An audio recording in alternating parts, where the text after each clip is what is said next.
Hello, I'm Mel Cooper. I'm here to talk with you today about road safety. Safety for individual drivers like you and I, and for the general public. I've been driving now for over 60 years, but I'm changing as I age, and so are the road conditions. A sad fact about motor vehicle crashes is that they remain a leading cause of death and serious injury in our province. Yet nearly every crash on our roads is preventable. The ability to prevent harm is in your hands and my hands because safer roads start with our own driving behavior and abilities. Did you know that seniors are the fastest growing demographic in British Columbia, and that by 2025 the numbers of seniors in our province will more than double? A question often is posed is in terms of how safe older drivers are. I think a better question to ask is, are older drivers a problem? And my answer to that question is no and yes. And the reason I say both no and yes is that we know that if we look at older drivers in general, that the majority of older drivers self-restrict their driving. So they tend not to drive on busy freeways, they tend not to drive during the night, they tend not to drive during inclement weather.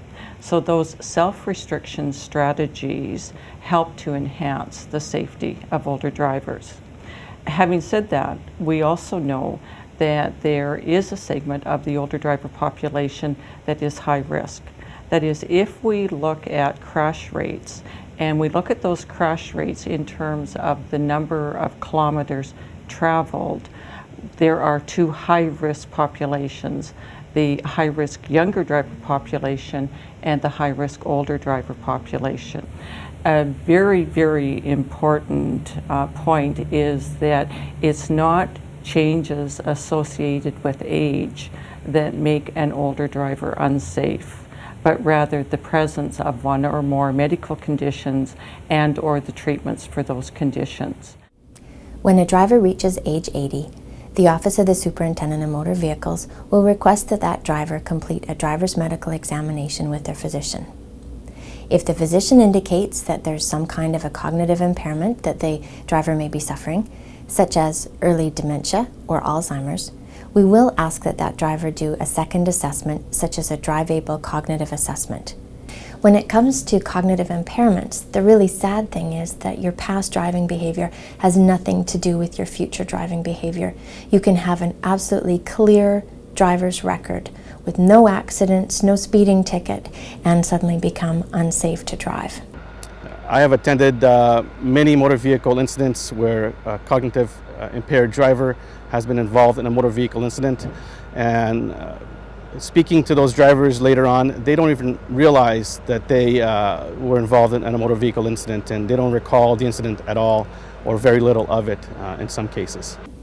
We use DriveABLE as one of our most important tools in keeping BC's roads safe. The DriveABLE assessment was developed after years of research at the University of Alberta, and it's used all across North America, New Zealand, and Australia. It's a proven, accurate scientific tool to help us recognize when a driver can no longer drive safely because of a cognitive impairment.